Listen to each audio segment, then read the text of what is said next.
We have a full day today. First of all, I want to acknowledge that we're guests on the traditional territories of the Fort William First Nation, and we are here with great respect and hope that they understand that we will treat our time here with each other with respect and listen and make sure that we don't talk over each other at any time. We're here talking about the three roads. I recognize an awful lot of people from previous gatherings, so we're getting to know each other, which is great. We're here to listen, and we hope that you have some good suggestions for us as to how we can move this Indigenous-led project forward in a good way. This is one of, if you take the three roads together, this is one of the largest Indigenous-led projects in the country, and we should all be very proud to be part of it. But being an Indigenous-led project means that we have to move forward in a good way. We have to take guidance from our working group participants, from community members, elders, and people who can make sure that this project is conducted in a way that everybody will be proud of. There's a lot of things we have to work on, and that's really what we're here to talk about. You know, how do we mitigate any potential effects? How do we make sure people are not upset about potential issues that could come up with the road, either through construction or operation? And all of that good stuff is why we're gathered here today. It's an interesting lineup. We're going to have breakout rooms today. Most of the people who've been at previous sessions know what we do. You sign up outside as a community, and they'll tell you exactly where you should be at a certain time. Okay, they'll do all of the organization of the logistics to make sure that different communities get into different breakout rooms and that nobody's left behind. There's going to be three short presentations just to get people who aren't maybe as familiar with the projects up to speed just after we do our introductions. My name is Steve Lindley. I am your acting MC. I found out 15 minutes ago that I was going to be your acting MC. The real MC, we ran into contractual problems based on the inclement weather, and then the plane on its back at Pearson was pretty much the nail in the coffin. Plus, we didn't have the $500,000 for the appearance fee. So this is what you get on a tight budget. Anything you need, you can come and see me at any time. I'm highly recognizable. I'm the tall guy with jet black hair. And I'll make sure that I put you in touch with people who actually know what they're talking about. There's many, many representatives of the project team in the room, and you probably know those people who have been at the forums before will know them and recognize them. We have a lot of smart people. We have even technical specialists here with us today. We have wildlife biologists, we have ecologists, earth and environment people, project managers, we have experts in Aboriginal treaty rights and interests, impacts assessment, and socioeconomic analysis, and of course consultation specialists. There's probably more. And then there's people like me that really don't have any expertise in anything. So you can come to me anyway. I mean, I'll do everything I can to tell you whatever you think you might want to hear. So we're going to kick this off with a welcome from our elder, Bob Baxter, from Martin Falls First Nation. There you are. You want to come on up? Thanks.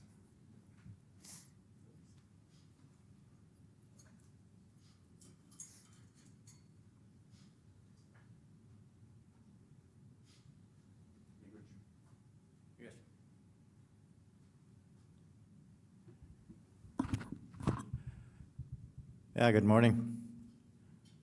There's supposed to be another elder that's supposed to do the opening, so I'm acting too, so that was the second choice. First of all, I'd like to welcome all of you here to this gathering, and that everything goes well, that the information is passed around in a good way. As I was coming in this morning, I was thinking of all the people that are traveling, coming to this meeting, that they travel safely, and and their families are safe, the ones that they leave behind. And it's always a an honor for me to open a gathering like this because I like to consider myself a traditional native person. I practice the old ways. And when I pray in my own language. But when I pray for the day in itself. The things that we take for granted, like today, and that there are special gifts out there. Sometimes we overlook. And as I was coming in this morning, I just when I speak to the Creator, I do it anywhere. Sometimes I go by the lake here in Lake Superior, or if I have it takes me about half an hour to get over here, so I pray in my truck. And that's what I did this morning, that we all, that the Creator gives us that direction for each and every one of us on the work that we do. That we do that work in a good way as what people expect of us, especially the First Nations. The First Nations really value their traditional lands, that we are part of those lands from time immemorial. And we always pray to the Creator for the things that we see, for the earth itself, and what this earth gives us, provides us, so we can enjoy this land that the Creator gave us. I always hear sometimes people saying that, it's a hard life, getting up to work and, you struggle out of bed and you think of what you got to do for the day. And the hardships that we face. Myself, I like to think positive. And just think positive that I get up every morning.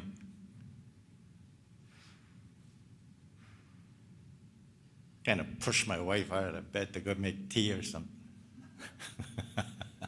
So I stretch over, and things like that, like things, there's little moments of what we take for granted. We were talking about pets this morning, and how the pets enjoy, the unconditional love, pets to their owners and stuff like that. And that's the way we should be too with each other, because we come from all different areas, and we do different work, but we always try and gain the same, the same finish or the product or whatever we do, and that we do it, and all these things are done in a good way.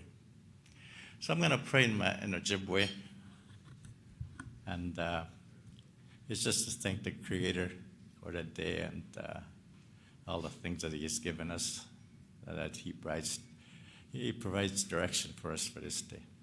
If you can all stand up, please, those that can stand up.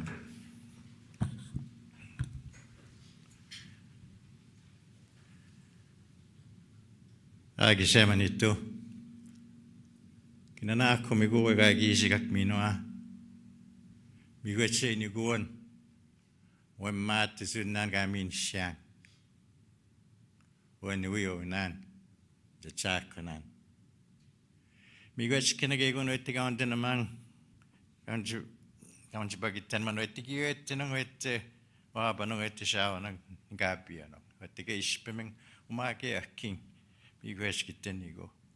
Join Mishnam, work Chimuituan with matters and Nanga Gizika. Correction of Kikataman and Kiun Gamini Guang Chitotama. Koyakoechima Mobiang, Chipisan that young, Cinnamon of Sege, Gonoeganishiga and Skammer. We're going to Chigatek, where Mikana Tashin Chigategan. We're going to Chigatek, some counter some Chimaj Bichigatek, where got Chinaga 10 Daguk. We should go to me go and examine it too. Migach.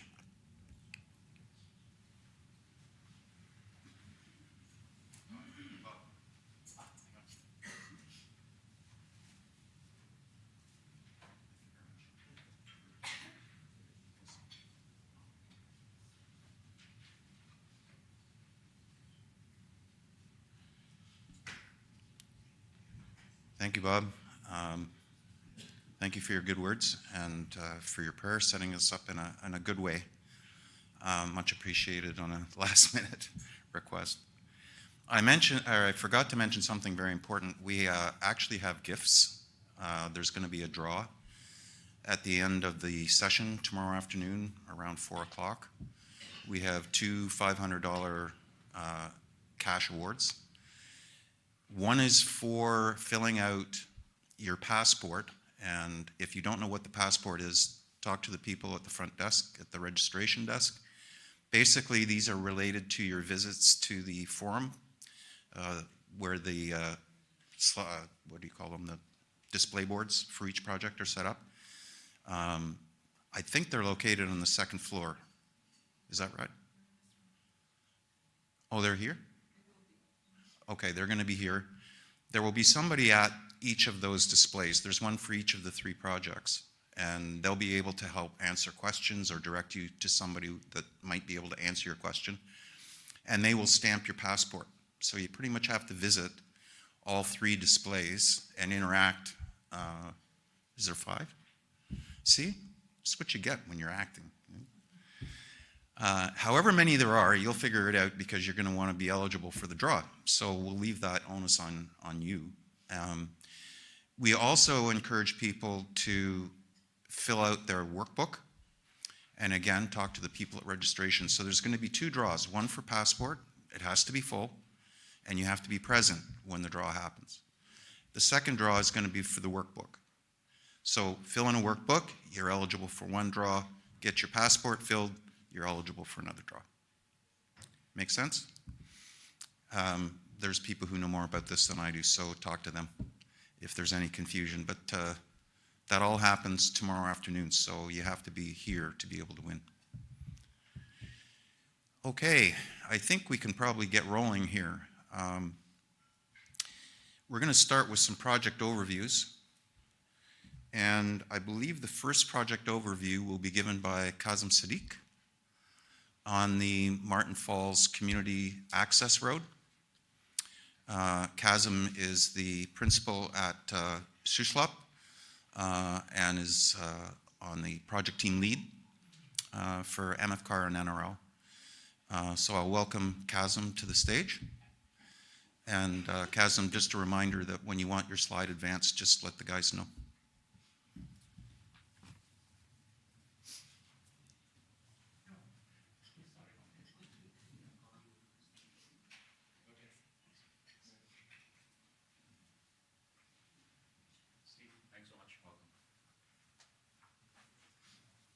Okay, good morning, everyone. Beautiful day out there. A little chilly, but delighted to see that everyone was able to make it. So thanks so much for taking the time to join us this morning. Great to see so many familiar faces, so many people that we've had the opportunity to engage with, interact with, learn from, and discuss the project with. So today is a day in the making for the past 6-7 years almost for us to be able to say it's here. The draft report is ready. So this presentation, the little bit of a few minutes that I'm going to take are just to sort of describe what exactly is it that becomes available for the Community Access Road, what the review process is, and where do we go from here. and what the rest of the day is about as well. That is more about sort of conversations between the projects and all of you around what the reports say, what your interests and concerns are, how we can potentially support the review of the draft, and what the process looks like. So I'll start with a brief presentation. If we can go on to the next slide. Just like to introduce some of the team members, project team members related to the Community Access Road, starting with Bob Baxter. Bob's going to join me shortly as part of the presentation. He is a member of Martin Falls Council and a senior community member advisor. He's joined by Lawrence Baxter at the front of the hall here, who's our senior community member advisor. We're also joined by Rowena Muniz at the back, who is Martin Falls Community Coordinator working with us on the project. Next slide, please. Then you get me. Steve's already introduced me, so I'll skip over. We're also joined by Jennifer Bruin at the front, who's our technical advisor, technical EA lead. She will be participating in the conversations in the breakout room later today. And then we're joined by the entire AECOM team as represented by Ingrid. Ingrid, unfortunately, is stuck with the kerfuffle with travel that Steve was talking about. She's one of the people caught in that. So she will be here shortly, but her and the rest of the technical team are going to be present at the event as well. Next slide, please. So I've already talked about what am I going to present. So I'll talk a little bit about the project, the preferred route, what to expect with this draft, the studies that you can expect to see, the draft reports of the studies of the different various valued components. I'll speak to those, what they are. And then the fact that we want to hear from you and how can we continue this conversation. You know, this is a great opportunity to start the conversation, continue the conversation if we've been having it, but also talk a little bit about how do we work over the next few months, because this is an iterative process. It's not a few weeks. The initial review period is 120 days for Indigenous communities, but the conversation continues till the final draft is out. So we'll talk about that as well. And then where do we go from here? Next steps. Next slide, please. Okay. Bob, can I pass this slide over to you to describe what the Community Access Road is?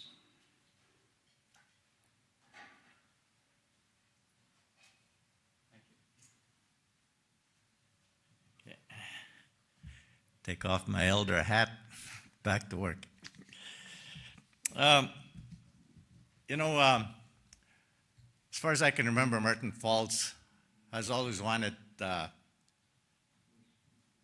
from the direction of the people, leadership has always worked on trying to get an all-season access road from Martin Falls to the existing highway down south towards our land, the Keena area. And it must at least be 30, 40 years since I've heard that, you know. I know at one time Chief Sonny Garnier and at that time, Chief Eli Muniz were going to go ahead and just go on their own as community to community, go meet each other halfway to make some kind of a road to come out of, so they could use it all year round, just like a rough logging road. As I remember Sonny talking about that a long time ago, and of course Eli Muniz. And you know, you have to live.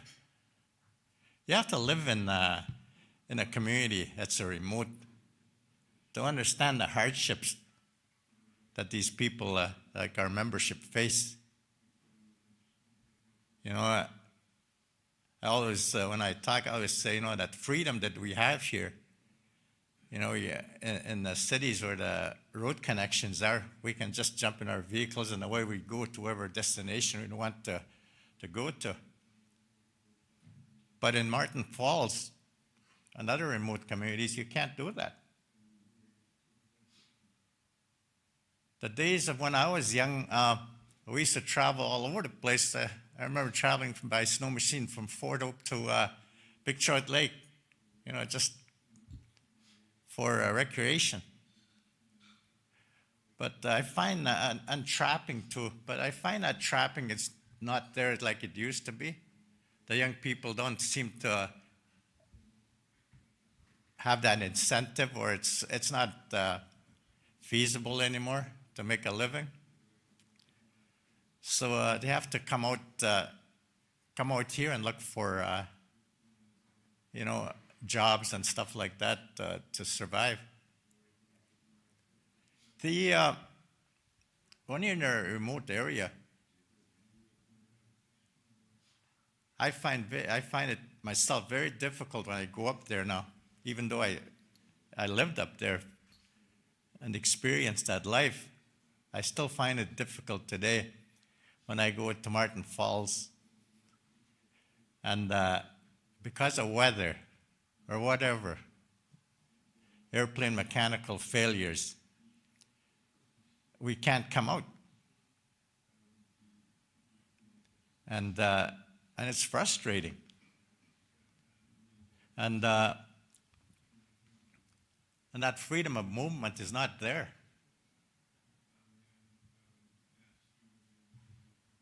There's one reserve I always mention that was a remote access, had a remote I mean, it was remote and it didn't have access. And once they got that road through, I was talking to one of the members, and he told me that, you know what, I asked him, how did you find it once you got the road open, aside from the negative, positive? One of the positives that he said was that when the people finally had that freedom to move out of that First Nations whenever they want, they saw the mental state of people went down, because now they could travel if they wanted to get out of the community. And I think that would be a huge benefit for our community too, because I see how excited they are once we get our winter road open just a couple days ago in light traffic, and I can see how excited they are to come out. Pick up their groceries, whatever it is they have to pick up, furniture. I got one of my grandsons came out of Fort Hope, and he's got a whole load of furniture in my garage there that he wants to take back, plus my trailer.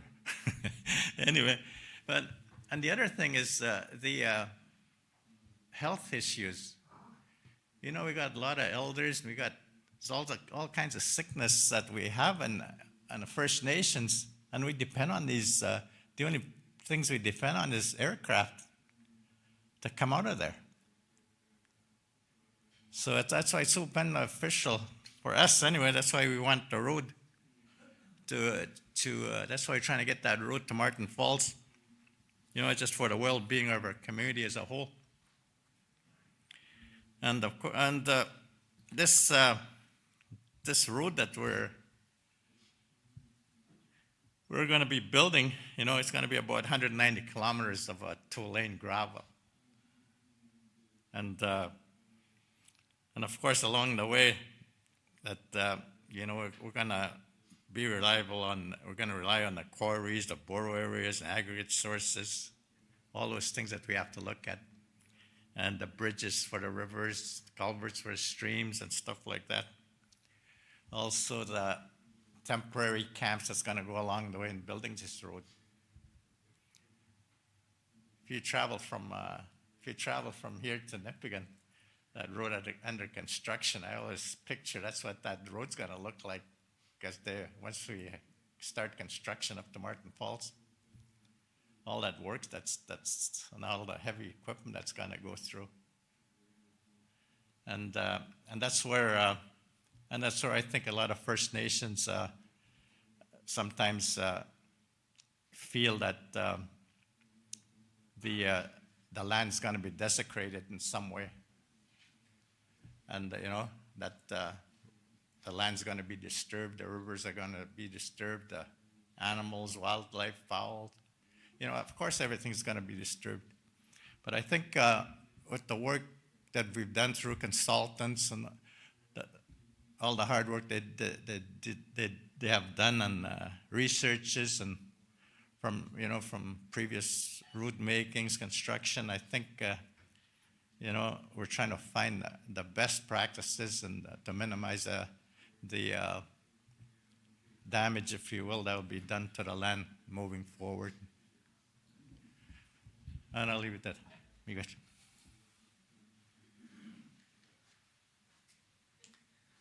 Thank you, Bob. So I think Bob's really described the essence of what we've tried to do. And I'll just continue to describe how we've done it and what the review process looks like. If we can have the slide up on the screen to go along with that. Thank you. So we are, as you're aware, conducting an environmental assessment and an impact assessment process. So that's the provincial EA and the federal IA. This process, as Bob described, in Martin Falls, from a planning perspective, from a community perspective, from a talking about the road perspective, has been ongoing for decades. But this very process, sitting like this at the community level, looking at options, drawing lines on a map, that process started in earnest in 2017. So just the document that you're looking at today, sort of that conversation in an organized manner started in 2017. So it's the culmination of 7-8 years that you see in that report. And as Bob described, not only does it describe the way we're doing things, but also the impacts that the road will have and how we plan on managing it, and what are the impacts that would be left that we can't manage or mitigate. What are those? What do they look like? And how do we account for those in the planning process as well? Next slide, please. So how did we select the preferred route that we selected? We came up with 5 different study areas when the environmental assessment and impact assessment was started. Those study areas were indigenous knowledge, water, land, people, and engineering. And all of those different study areas have a number of different technical reports or valued components within them. So when you talk about water, for example, which is very important both to Martin Falls and to neighboring communities and to the project overall, because of the potential impact, we are going to talk about fish, groundwater, peatlands, surface water. Those are 4 different reports that you can expect to see with the release of the draft. Next slide, please. So the preferred route was a route which was selected after many years, as Bob described, as I mentioned, through significant feedback from Martin Falls community members, through engagement with other communities like Arrowland First Nation, going back 10 years or so, with a number of other neighboring communities, and with many people in this room trying to get feedback on what this route looks like and what does that mean for them specifically. What do they like about it? What don't they like about it? And then, of course, all the technical studies and the engineering studies came to inform the preferred route. Finally, community feedback was received, which consolidated the decision to go with the route that we have chosen in this project. And a band council resolution was attained by the project team from Martin Falls to consolidate the choice of this preferred corridor. And that's what you see on this map here. Next slide, please. So the review process, it says, are you ready? I hope everyone is ready. It is a big undertaking. I've described all the time that we've taken to write the documents and to consult on them as we go. So in many ways, it's been a conversation over the years. But the findings in the report are going to land on people's desks or at the community hall for the first time. So they'll see those findings for the first time. And they are significant. The draft EAIS is almost 1,000 pages long. That's just the main document. The supporting studies are also numerous. So we're talking about a number of large bankers' boxes. That's not to say that, this is intimidating. There is a lot of reading, absolutely.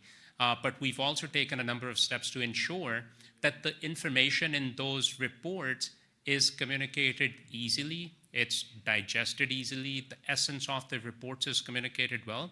And to do that, we have plain language assessment summaries as well. In addition to the draft reports, the consultation record with each community will become available to those communities as well. Next slide, please. So this is a timeline of the review process. I'll start there with the dates. If you want to focus on the dates, in November 24, we released Milestone 3 Progress Report, which described the consultation and engagement that would have taken place with the communities. If you are from one of the communities around the project, from one of the First Nations, you would have received this report as well. Then in February 2025, today, the draft EAIS is released to Indigenous communities for 120 days in total. And along with that, the draft record of consultation and engagement for interested persons is also released, which is just general members of the public. The first 60 of these 120 days are protected for Indigenous review only. So at that point, it's not available to the general public, it's only available to Indigenous communities, but then it continues to be available to Indigenous communities for a total of 120 days. And then in April, the draft EAIS becomes available both to regulators as well as to the general public for review, and it's only available to them for a total of 60 days. The review period comes to an end in June 2025, so around the same date as today in June, so somewhere around 18th, 19th of June is likely the last day of the review process. Now, because we would have been consulting all along that record of consultation, the compiled full cumulative record of consultation, if I can use that word, which is actually confusing, but just think of it as the combined record of consultation, that becomes available later on in the summer. And then we have an additional cumulative effects consultation report and the final record of consultation also coming out in fall and winter, because it continues to account for the activities that are taking place at that point. When we've had the time to really reflect on all the comments received, all the feedback received, we will make those changes into the draft report. And through that process, we'll get the final EAIS report, which is expected either in the fall of 2025 or winter of 2025-2026. The time is sort of a function of how much feedback we get. If we get a certain amount, it's probably the fall. If we get a remarkable amount of feedback, which we're really hoping for, then it's more likely to be winter 25-26. Next slide, please. So as I've talked about the fact, the EAIS report's coming out, and it contains the results of all the fieldwork conducted between 2019 and 2023. So just the fieldwork itself is multi-year. It is from 29 to 23, depending on the discipline, but every single discipline reports on multiple seasons. In addition to the potential effects on that valued component that we talk about, we'll talk about the mitigation for those direct effects in those reports. We're hoping for feedback on our approach to mitigation as well, any additional ideas that you might have related to that mitigation. And then lastly, we'll also look at the potential cumulative effects that the project might cause in the region, in addition to the direct impacts of the project. Next slide, please. Okay, so initially in the presentation, I talked a little bit about the 5 different study areas. This slide talks about all the different technical reports that become available in those study areas, starting with Indigenous knowledge. Now, as an Indigenous proponent, this part's been very, very important for us, because the decision on what the preferred route is was significantly driven by Indigenous knowledge.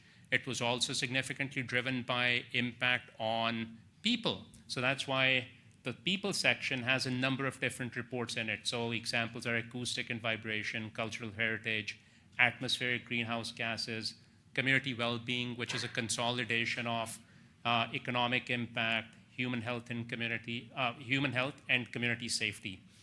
So those are examples of different reports that we call valued components.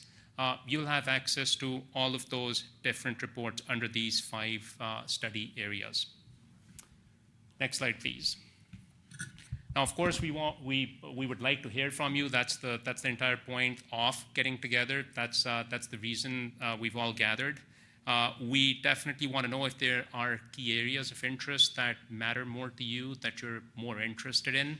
Of course, as a project, as an entity that's trying to develop a road, we are impacting certain things more than other things. I think Bob described a lot of those sort of social and community level impacts, both positive and some negative, that we're going to feel with the road being developed. So that's an example of something which will be significantly impacted. And understandably, there would be a lot of feedback from people on those areas. Some other valued components, from our perspective, don't really get impacted all that much. And we'll talk about that if that's of interest as well.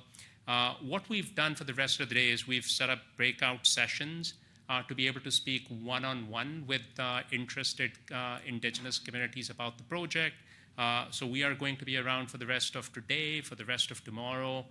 There are sign-up sheets. I believe they're outside.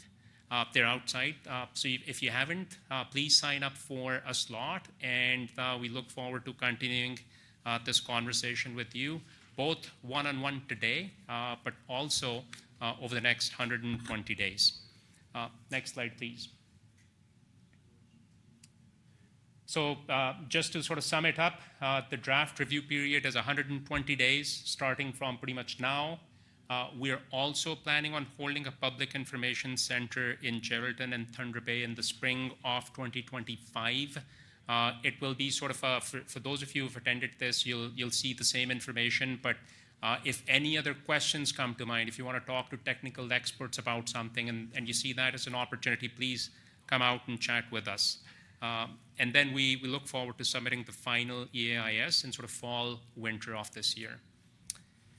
I think that's everything from us. Next slide, please. Even though we're all here in the room, you can find us, you can talk to us. If you want to make a note of how to get in touch with us, that's how you can. Thank you so much, Migovic. Look forward to continuing the conversation today.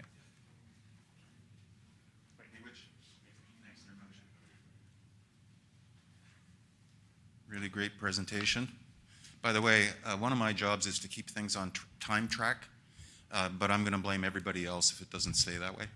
I mean, that's what I get being acting, right? You can't blame me for that, right? Somebody asked me just to hold up, this is what the workbook looks like. Remember we talked about the draw? And this is what the passport looks like. So if you're interested in being eligible for the draw, make sure that you have one or both of these. Okay, so we're going to move along now. We'll have a break after the next two presentations. Don's going to go lickety-split. It's going to be great.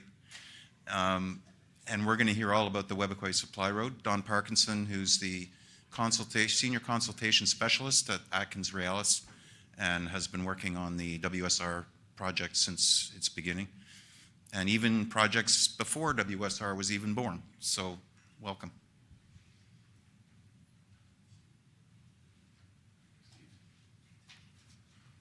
I noticed how our acting MC is bearing no responsibility for his performance in any way whatsoever, so that's worked out nicely for you, Steve. So I'm just going to be fairly brief and run through, if we can bring the PowerPoint up on the screen here, run through a bit of a project update, tell you where we sit now. We're not basically that far off where the Martin Falls Community Access Road project is. And oh, there we are. So we're very close to where they are in terms of the report being released, but I'll get to that in a minute. So let's just give you some background, first of all, on the project in terms of the purpose of the road. The Webequie Supply Road is the northernmost of the three all-season road projects that are connected together, but are all separate and were initiated at different times for different reasons. The first purpose to moving materials and supplies from the Webequie Airport to the Ring of Fire area, providing local employment opportunities, economic development opportunities as well, obviously, and training opportunities and for youth to encourage them in getting additional skills, post-secondary education as well. Next slide, please. In terms of the actual project, this one is 107 kilometers planned length. running from the Webequie Airport to the McFalds Lake area, just east of the Mokataï River, if you know the area well. 17 kilometers actually sit on reserve lands. And the corridor width, the final corridor width or right-of-way would be 35 meters. Next slide, please. There are 6 major water body crossings. The largest one being that of the Winisk Lake, which is about 200 to 250 meters span, very significant crossing. And then smaller bridges, Mokataï River, Winiskissis Channel, and a couple of 3 other ones as well. And as with all of these road projects, it's more than just the 2-lane road. There are both temporary and permanent infrastructure components to it. Aggregate pits and rock quarry areas being one of those. And you'll see a little bit later on, there are 2 planned quarry areas along the route. And there's interesting facts about one of those as well too. 4 construction camps are planned along the length of the road at sort of essentially equal distances. And then there would be storage and laydown yards that are typically associated with the camp locations. These would be temporary, would be restored afterwards. Next slide, please. So this map, I know it's you can't see it very well, but we have hard copy versions of this, and we may have a larger version of it as well. We could walk you through this. So we've identified the preferred locations for the quarries, one of which sits mainly on reserve lands in the southeast corner there, little pink blob there in the southeast corner of Webequie's reserve lands, a very large reserve of, or deposit of aggregate material, or material that could be processed into aggregate. And then there's another one near Winiskissis Channel to the northeast of there. You can see the camp locations highlighted with the sort of gold, yellow colored labels as well too. So you can see they're sort of equally spaced out. Next slide, please. So in terms of the context, as I mentioned, the Webequie Supply Road is the northernmost of the 3 all-season roads, running from, again, the airport to the McFalds Lake area, where it would connect with the northern end of the planned Northern Road Link Road. Next slide, please. So one of the questions that people ask, and this slide was developed for community members in Webequie in particular, because they were asking questions about the regional assessment process, and I know the slide's a bit wordy, but basically it's a separate process being administered by the Impact Assessment Agency of Canada, and it may, it's certainly, we are contributing to it through the Webequie Supply Road project team. We are contributing to it, providing information to it. But again, it's a separate process. And any information, I mean, it has started a lot later than our environmental assessment or impact assessment has. So it may have some influence on our project, but they've just approved their terms of reference, so they're a lot further behind. Next slide, please. So we have, as you probably know, have been for the last close to 7 years, I believe, doing a lot of consultation in a lot of different ways. Obviously, we have our website where we have a lot of information, so much that we have to keep cleaning it up because there's just so much material and it just keeps piling up. A lot of notices being sent out. We've been open to meetings with community members anywhere at any time. So we've done a number of those. We'd like to do more of them. We always want to do more of them. We've been doing radio shows on Wabate Radio Network for the last 5 years, I would say, whose purpose has been to inform people about the project, but also inform them about the process and hopefully by educating them, getting them involved in the process more. And we've noticed, I know in Webequie itself, the fruits of our labor of these efforts, I think we think anyway, we're getting a lot more really good questions from community members because they're aware of the process. We've gone through the process with them. So we're getting a lot of really good questions about where we are and a lot more detailed technical questions. So we feel pretty good about how that's paid off. And then we've done live streams as well too. So live internet broadcasts as well on various topics. Next slide, please. So we've heard a lot of different things we've had well over 1,000 comments, a lot of them during the terms of reference development process. So grouping them together, just some of the major themes that we've come across are, and this is out of scope for our project, but road ownership and policing. This has been a concern of community members, understandably. I worked on road projects previously in the same area, and that was probably the top concern. Security of the area.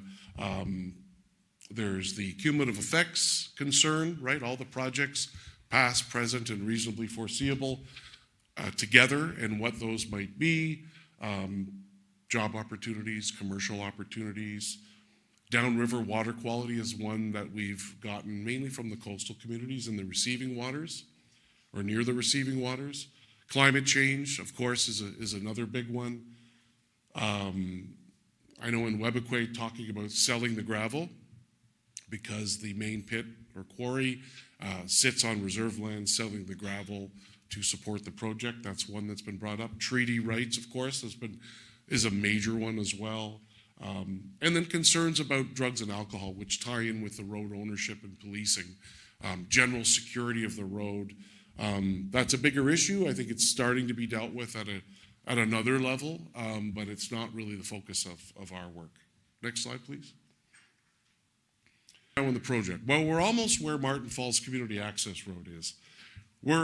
We haven't quite released our giant document. I hazard to guess it might be a page longer than the Martin Falls Community Access Road, maybe 1,001 pages. It'll be a big document. And what we're trying to do is, in parallel, we're going to release a plain language summary of it. So basically really boiling down that large document into the absolute key information that will help community members know where to look to get more information and help guide people to understand more about it, because those large documents are very intimidating. We have some other tools that we'll be talking about, I believe, with Tony during the next couple of days. Some other learning tools to help community members, again, follow the document and understand what's in the document. And as Qasim mentioned before, we'll be doing the same as they are with a 60-day review, early review by Indigenous communities, and then a public review by everyone, public stakeholders and Indigenous communities. And this report will identify and discuss potential effects of the project on the various VCs or valued components.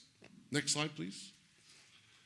So in terms of the decision-making process, for those that aren't aware of it, in Ontario, this would get submitted, the environmental assessment report gets submitted, and then it eventually goes to the minister with, and then there's 3 different routes it can go. It can go approval, approve with conditions, or refuse to approve the project. And then at the Canadian level, at the federal level, it's an impact assessment report, which is prepared by IAC, or by Impact Assessment Agency of Canada, after they review our impact statement that we prepare for them. Then it goes to the minister, the governor, and council, and then they make a decision themselves. And then Webequie has their own process in community to decide on whether they want to proceed with the project as well too. Next slide, please.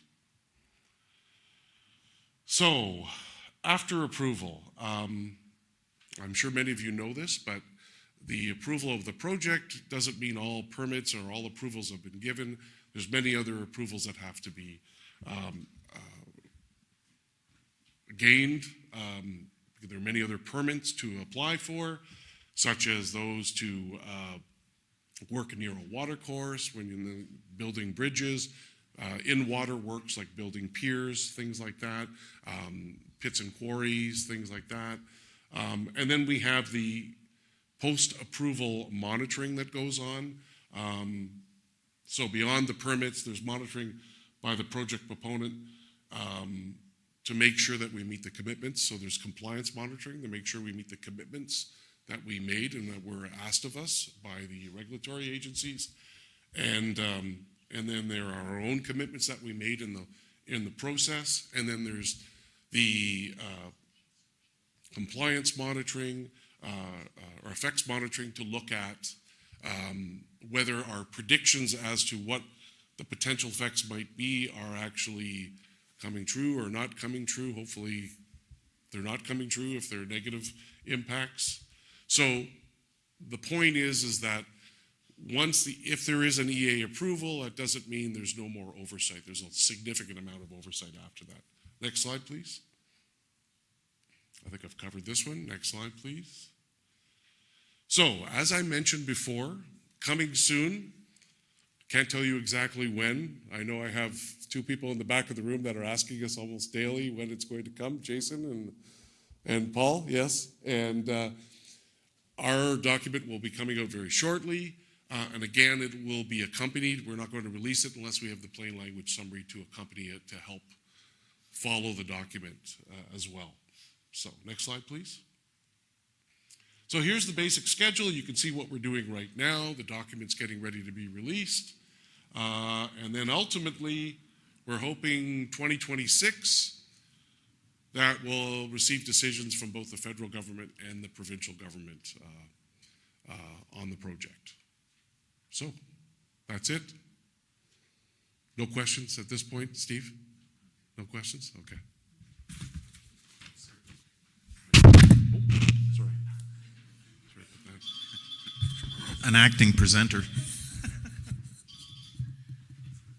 I just warn people who are coming up to the podium that there's loose wires down here at your feet. I don't want to see anybody toppling over. Next, we're going to have a presentation from Angela Brooks, who is the technical lead for Atkins Realis on the Northern Road Link. And then we'll have a break. If we have time, and we're doing pretty well on time right now, we might be able to take a few questions before the break. And then after the break, we're going to hear from our consultation engagement panel, and I'll introduce them when we actually get there. But for now, over to Ange to talk about the Northern Road Link.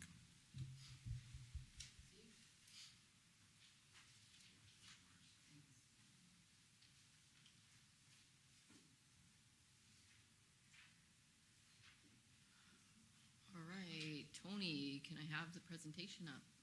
Or who's ever doing it?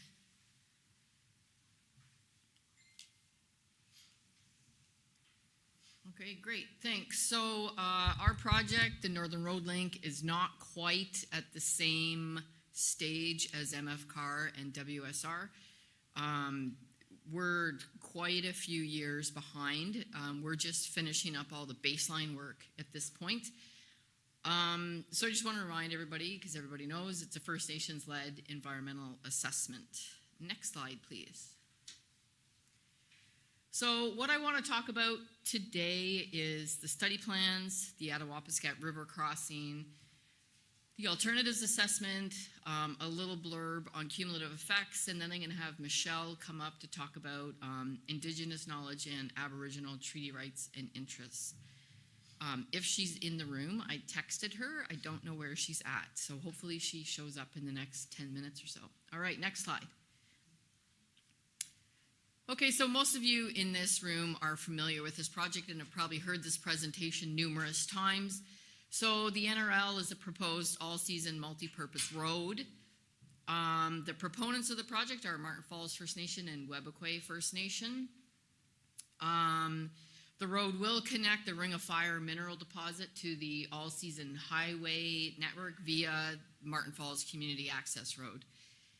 And it will also provide an opportunity for Webequie First Nation to connect to the all-season highway network. Next slide, please. So this is just a little schematic of our project team. First of all, we have the Martin Falls and Webequie Chief and Council at the top as it's community-led. We also have what we call the working group, which is members of Martin Falls and Webequie. Some of them are in the room today. We have Lawrence Baxter, Alana Downey-Baxter from Martin Falls, Roy Spence and Gordon Wabas from Webequie First Nation. Our project co-leads are Michael Fox and Qasim Sadiq, and then the rest of us just consultants that work on the project. Next slide. And here's a map, and I know you've also seen this map many times. It just shows a northern road link in relation to the Webequie Supply Road, which is at the north, and the Martin Falls Community Access Road, which is just south of NRL. Next slide. All right, so the study plans, and what are they? Well, study plans are a key component of the project, and they are required by the Ministry of Environment, Conservation, and Parks, and they were a part of the approval of our terms of reference. The purpose of the study plans is to outline the methods that we will use to assess the potential impacts of the project, of our various alternatives. It includes methods within these documents for how we collect the baseline information, how we analyze the data, our proposed predictive modeling of how we work with the data, and it also includes a section on the environmental effects assessment scoping. So these study plans have been prepared and shared with MECP for review. We've had numerous iterations and reviews going back and forth. We have study plan fact sheets available at the back. They're just a summary of the study plans. Those fact sheets are also available on the NRL website.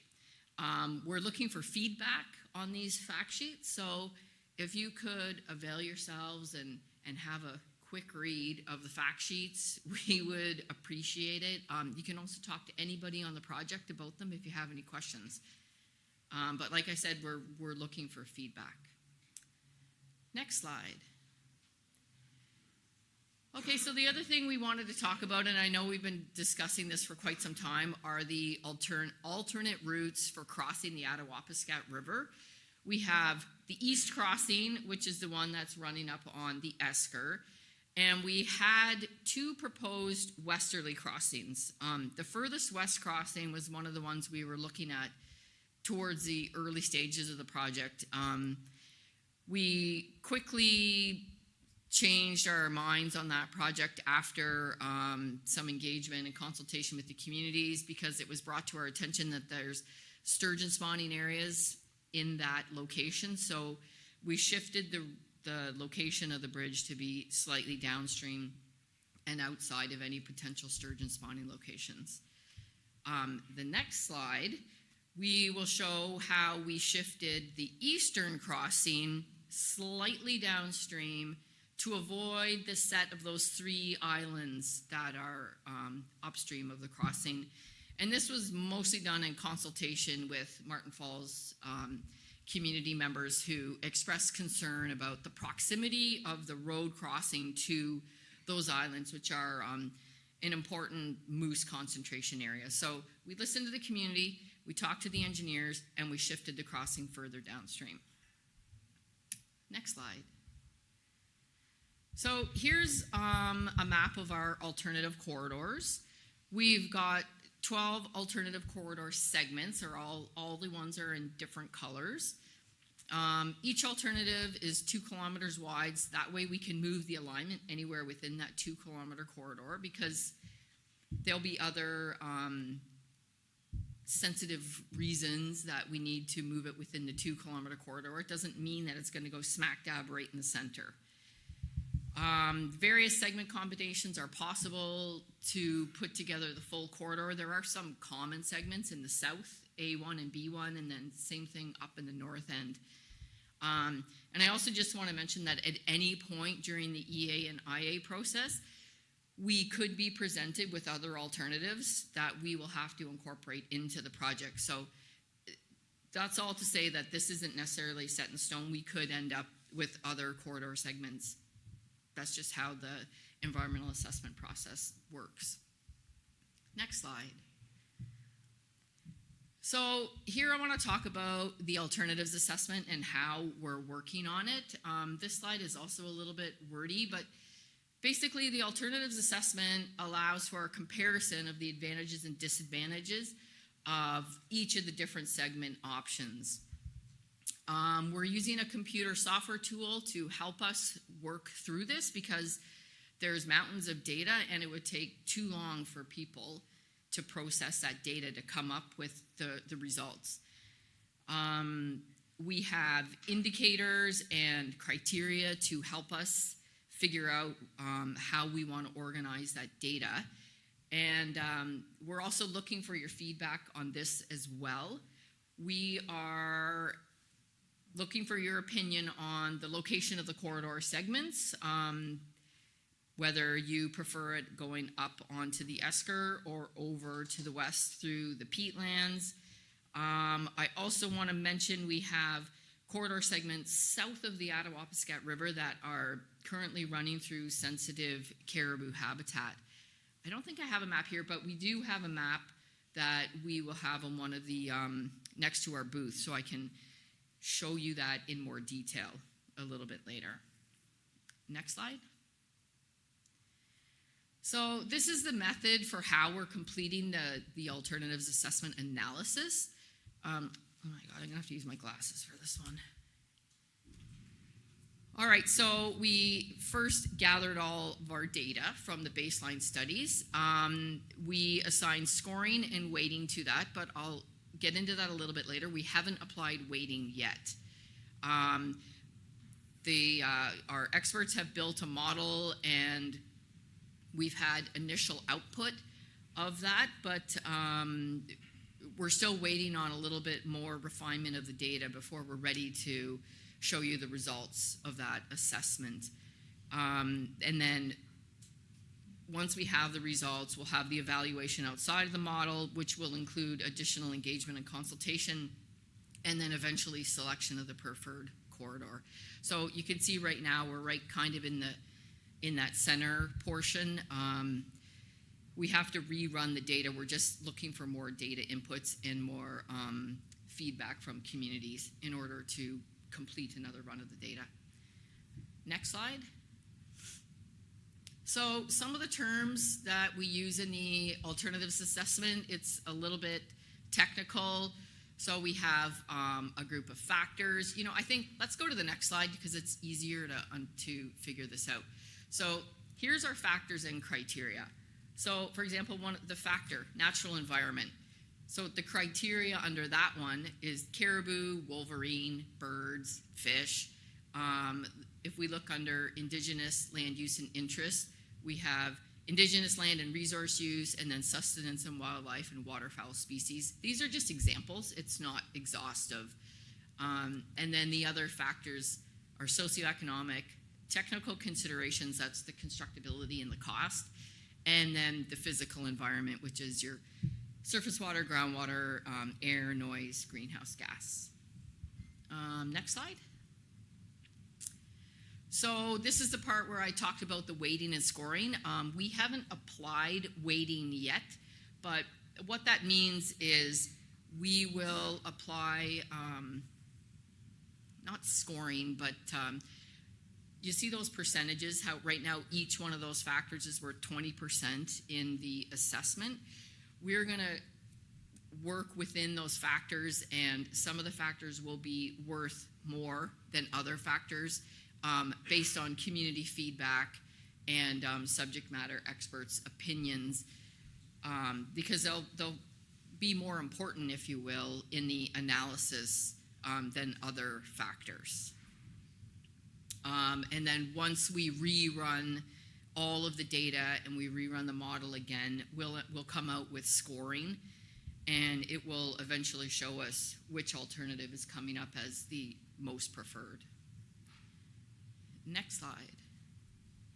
So this is just another example. I already talked about this, of our factors and criteria and the indicators, so we can just go on to the next slide.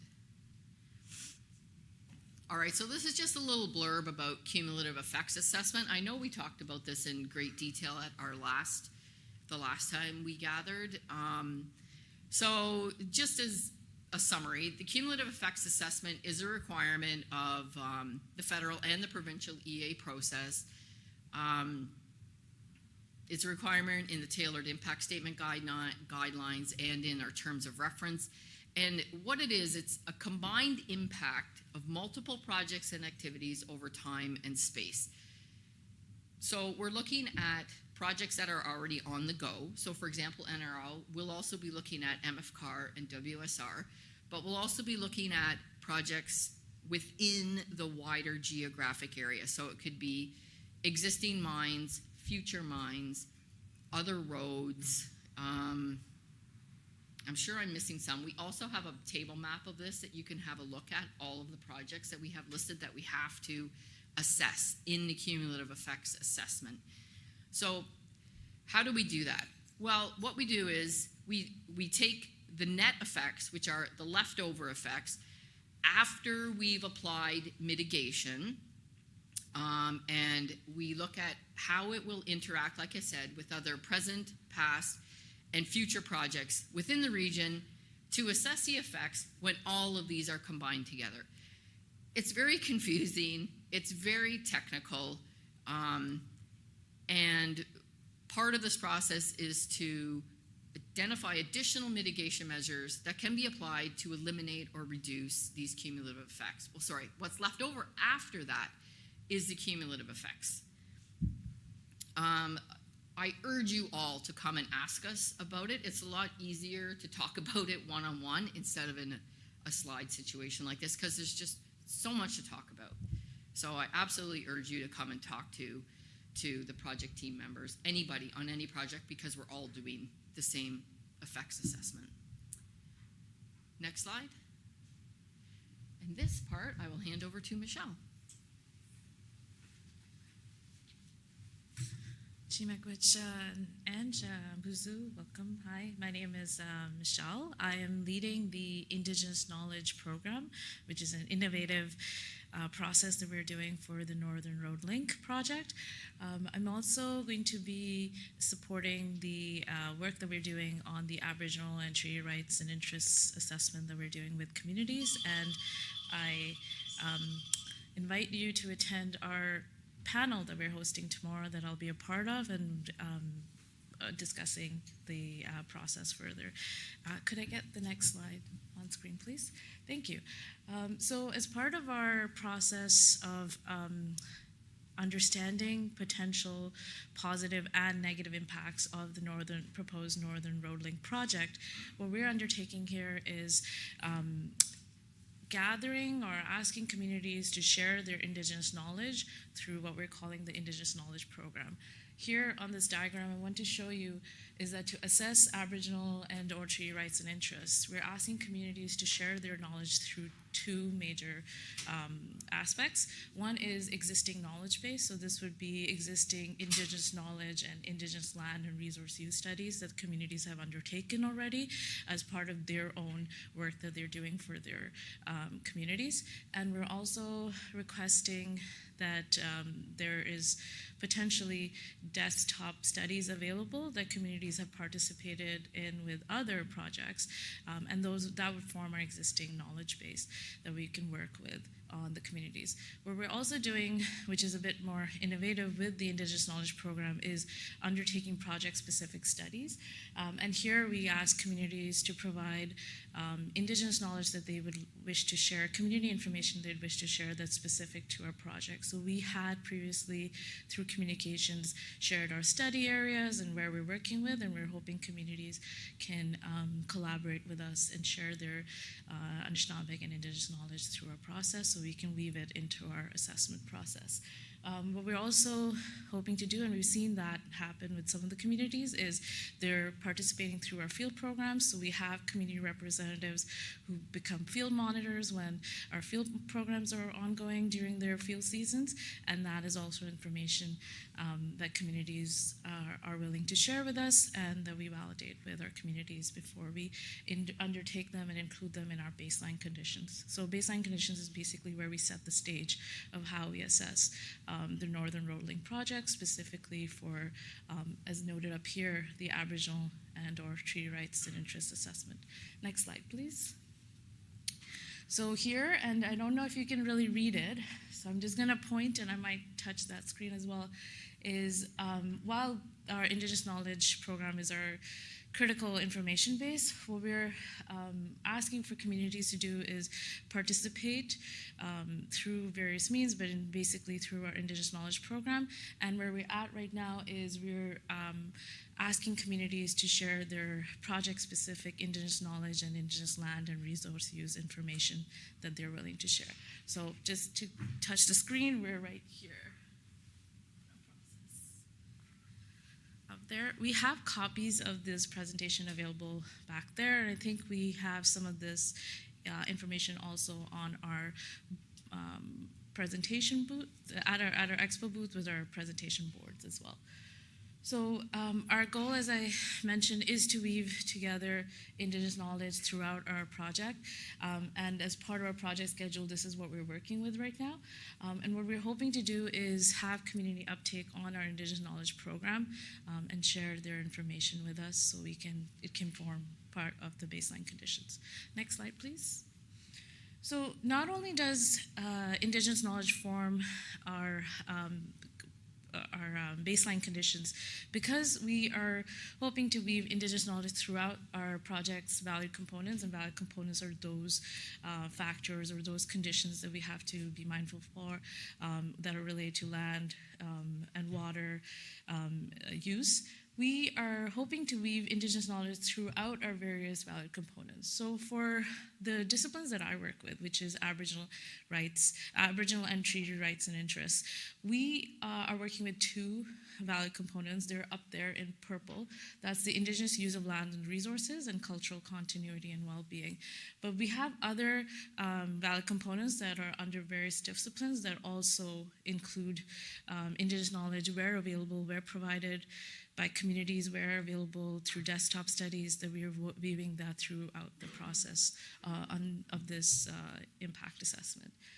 And next slide, please. So our goal here is that Indigenous knowledge and Anishinaabeg knowledge that's shared, it can be woven throughout our process, and not just in our baseline conditions, but where we're assessing the potential for impacts, positive and negative effects, that we can, communities can share information that we can use for this process. We also acknowledge that not only is it for the setting of the baseline conditions and the impact assessment, but also potentially information that can be shared and utilized through the project design aspects of this work as well. And lastly, one of our goals overall is essentially improving the awareness that communities have of the impacts of potential impacts of developments in their areas, and hoping to add to the broader knowledge base that communities are working through for this work. And on that note, thank you so much for having me up here talking to you about this. And as I noted, this afternoon, I will be back there at the booth for Northern Road Link, and please feel free to come up to me and chat more about this. And tomorrow I'd be on the panel for tomorrow morning for the HE discussion, and I'm happy to chat with you about that. Thank you, Miigwech.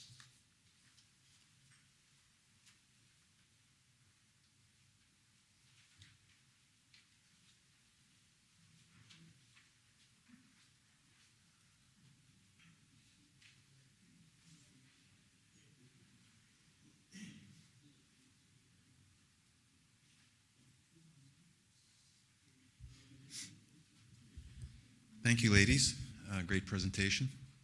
All three real good presentations. Thanks to all the presenters, and thanks to the technical team that's staying up with this and keeping our audio and visual stuff rolling along. So Tony and your team, thank you very much. We have about 5 minutes. We can either break now, or we can take 5 minutes and just maybe a few questions. We're a little ahead of time, so I guess I can't take credit for being ahead of time if I'm not taking responsibility for being overtime. So I'll give that credit to the presenters for keeping us on track. Show of hands, break now or take a few questions and break after? Break now? Take a few questions now? Break now wins. So we'll, about 10 minutes, okay? And we'll be having a consultation and engagement panel right after the break.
Hello?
That's your 2-minute warning.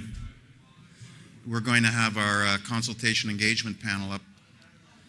So if we could get the representatives on the panel up in the front here, Kazim, Mike Fox.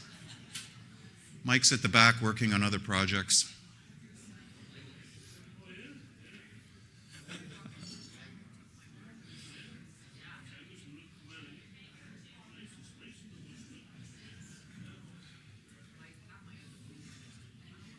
Paging Kazim Sadiq.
He was here and then he just drifted away.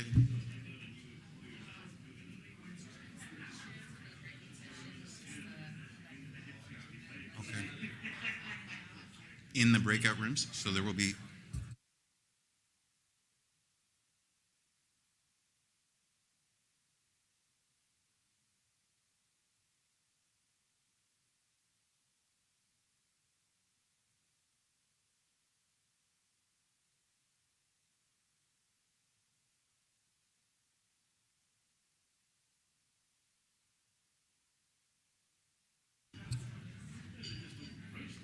Paging Mike Fox. Mike Fox. Mr. Fogg.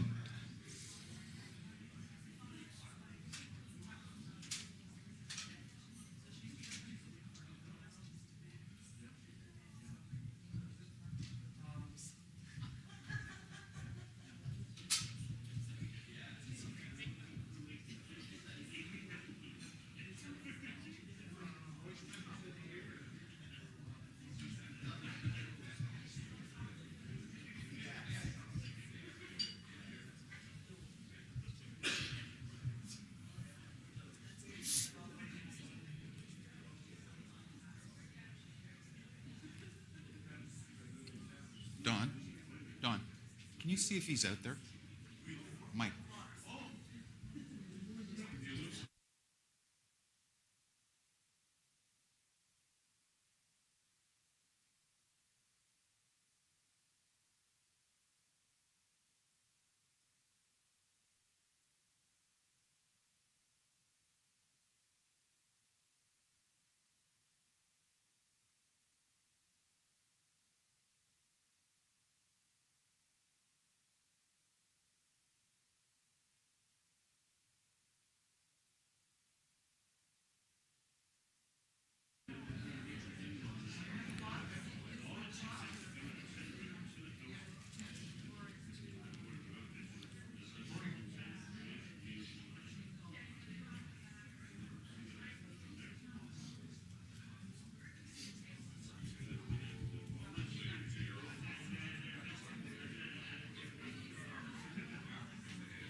Okay.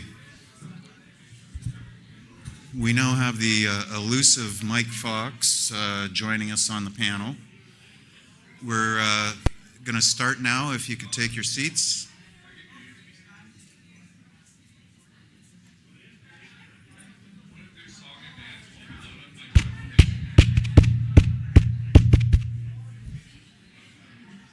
Order in the courtroom.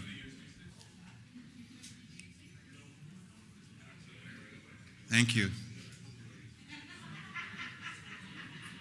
So we're going to start with our consultation engagement panel. And this panel is going to be moderated by Jennifer Ashawasage, Pereira.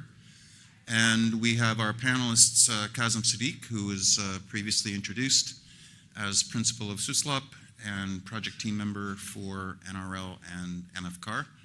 And we have Mike Fox, who is principal of ICE, Indigenous Consulting Engagement, who is also project team member on NRL and is project team leader on Webaway Supply Road project. So what we're going to do is we're going to do a half an hour. Jennifer's going to walk us through some questions for our panelists, and then we're going to leave plenty of time for questions after that before we break for lunch.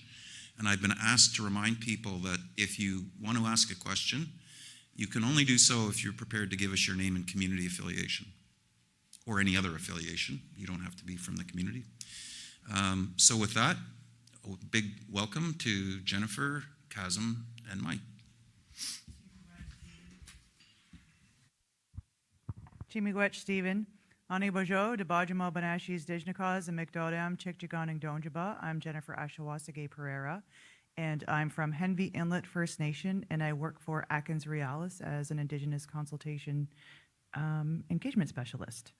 So welcome to our panel, The Role and Purpose of Consultation.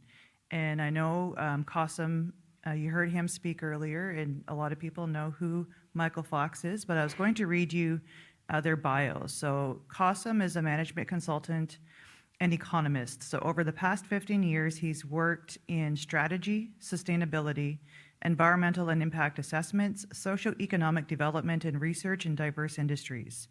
Kazim has had the privilege of working with different levels of government, industry, and Indigenous communities across Canada.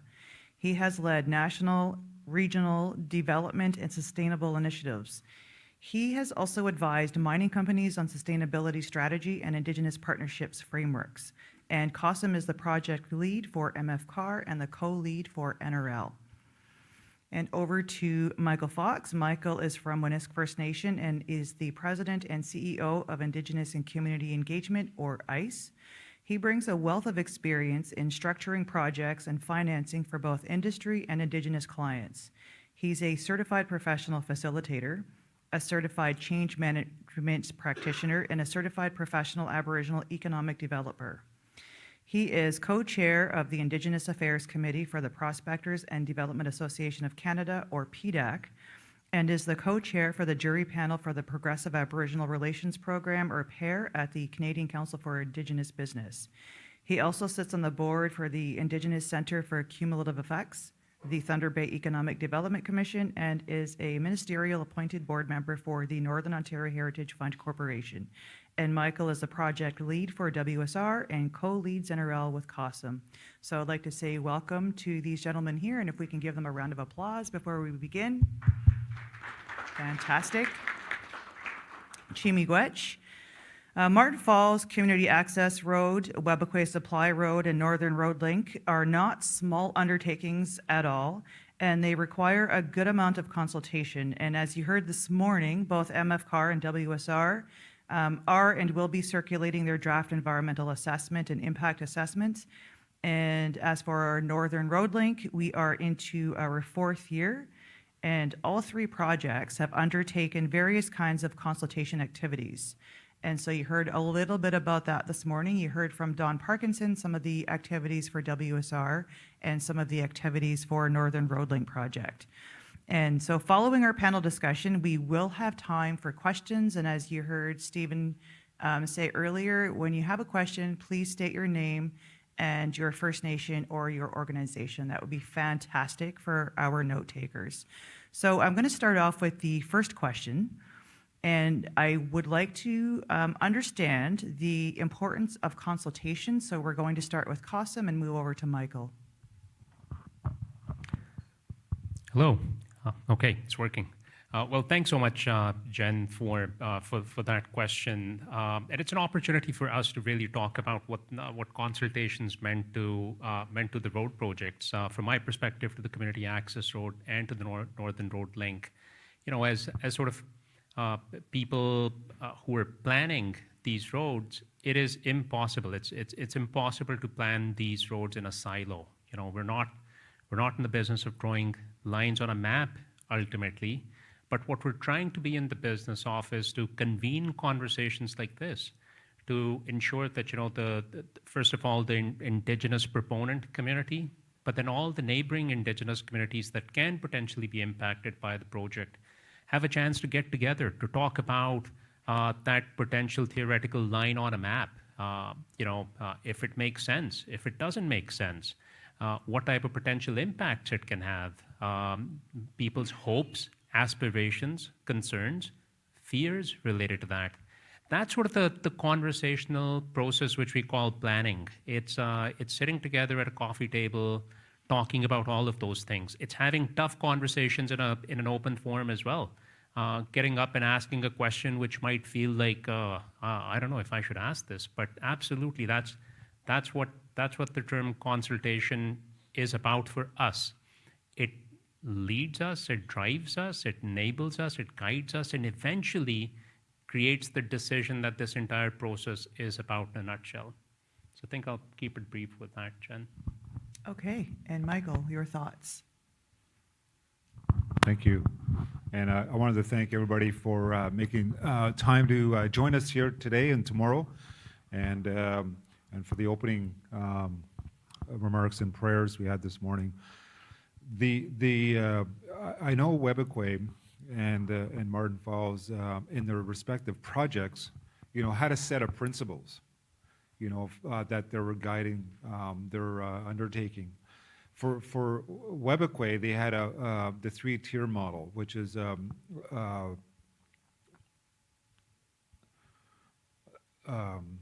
approach, a worldview that they held and are adopting around the project. So for them, the whole idea of Section 35 rights is something that they viewed as part of the Crown. And what they wanted to do was to have nation-to-nation, First Nations to First Nations conversations about the project. That was number one for Webequie. And it's in the terms of reference. If you read the terms of reference, like it's stated in there, that they recognized that their neighbors were all First Nations, that their neighbors had shared history, shared language, shared culture, shared land use, and so that became part of the fundamentals in their approach around consultation. They know that the Crown held it, especially with the federal, they actually lead their own consultation, and they also understood that the province delegates certain procedural aspects of it as Indigenous proponent as well, not just industry proponents, but if you're a proponent of a project like the Watay proposal, the power line that they had, they just built the transmission line, they were the proponent of that infrastructure. And they had to consult their own members, not just the members of the consortium of that First Nations, but other communities that were impacted.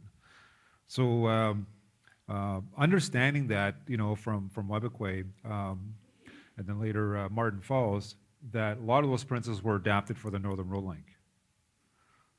So the two communities actually agreed and integrate their own principles for their own projects for the Northern Road Link, in that their preference at first was to have council-to-council meetings, trying to explain why they're doing it, so it's not mediated by some third party, including me, that it was a nation-to-nation discussion, and that this project was important to them. I want to explain to them from a community-to-community level. So. Chimigwech. So for WSR and MFCAR, we're seeing an end in sight here. And you've heard Qasim say we welcome tough conversations because those are some really good discussions to have there. And Michael mentioned the nation-to-nation discussions that are also incredibly important. So now we're going to take a look at some of the tools we've been using in consultation over the past number of years. So first, once again, Qasim, if you will. Yeah, so I'll pick up exactly where Michael left it off, which is I think one of the tools which is unique to this project, these projects, is the fact that the First Nations are leading it. So I'm going to talk about it as a tool a little bit because without that, the project doesn't really get enabled. It doesn't really find legs. And consultation we found doesn't happen without this. And that is nation-to-nation conversations, discussions directly between leadership, which potentially help create and facilitate the process that enables us to go into the community to have direct community level conversations. So it's almost like a precursor to be able to go into the community to have alignment between leadership on what the purpose, what the intent of this relationship is, because it's not just about going in and asking, what do you think about this report? It's about that relationship. It's about the development that's going to happen. It's about trying to gain partnership-style consent with the neighboring nations, trying to understand if there's interest in economic development opportunities. That requires that nation-to-nation dialogue, and that's only possible as an Indigenous proponent through the chiefs and councils of the proponent nations meeting with their neighboring First Nations as well. So that's the first one. It's really, I think it's fundamental for us as an Indigenous proponent. Then it's all the relationships that exist inside this room as well. It's an interesting and a strange thing to talk about a relationship as a tool, but that's been an enabler. You know, it's relationships that exist between people sitting in this room. You know, many of us have worked together for over 10 years on different initiatives. Many have worked for decades. So knowing and understanding where people are coming from has been such an enabling thing for the projects as well. Then, apart from that, you know, of course, we realized the unique challenges that we face as a project in the remote north. Now, many communities have Starlink. I think all communities have Starlink, so that access to internet's really changed, which enabled us to gain access to new tools. Like we were doing online streaming and radio programs in the past, but now people have access to online streaming, which is done by the projects to get information out, to collect feedback. We release videos, which are very difficult to access in the past for remote communities. They're more accessible now with internet. So, you know, those are some examples of the tools that we've used.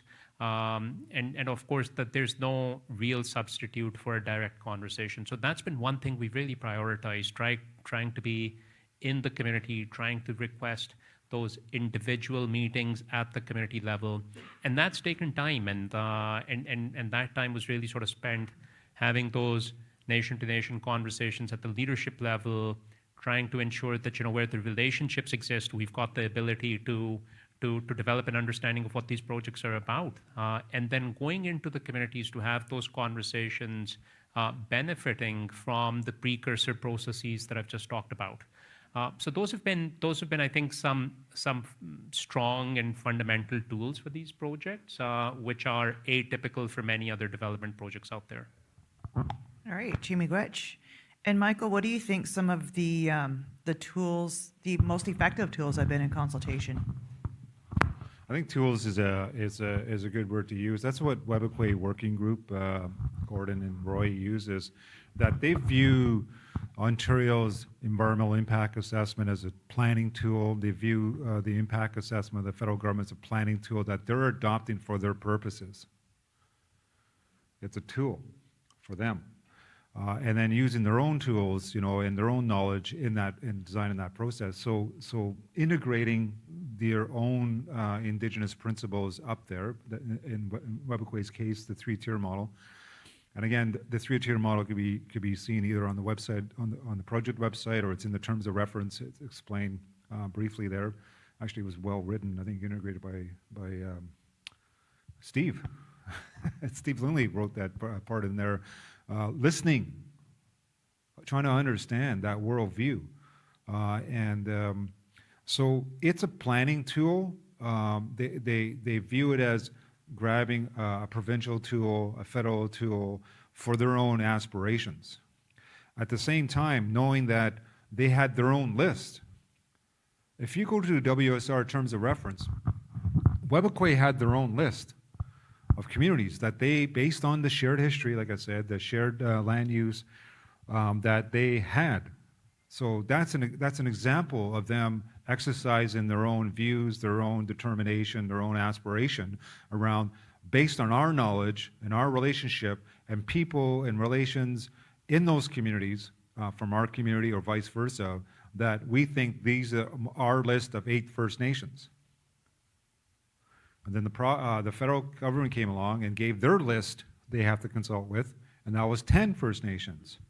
And the province gave them 22 First Nations. So that's a manifestation of the tools that the communities use in their own tools and their own knowledge in a project that they're leading, kind of thing. I think the other important tool is time and money. So people's effort, you know, and we've granted more time in our reviews, you know, for the Indigenous communities, and the Ontario Crown provided the resources for them, for the communities, to participate, mostly in 3 things. One is the review of the terms of reference, participating in the environmental assessment, as well as the Indigenous Knowledge Program.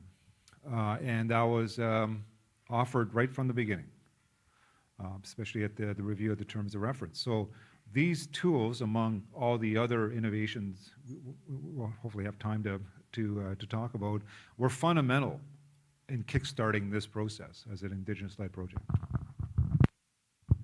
All right, miigwech. So there's a couple of things there, and I think for myself, one of the important things is allowing for that extra time for reviews. That is so, so important, because often we're given just a very small time frame and have to scurry and rush to meet those deadlines. And often as First Nations, I can speak for my own community, we have a hard time meeting those sorts of things.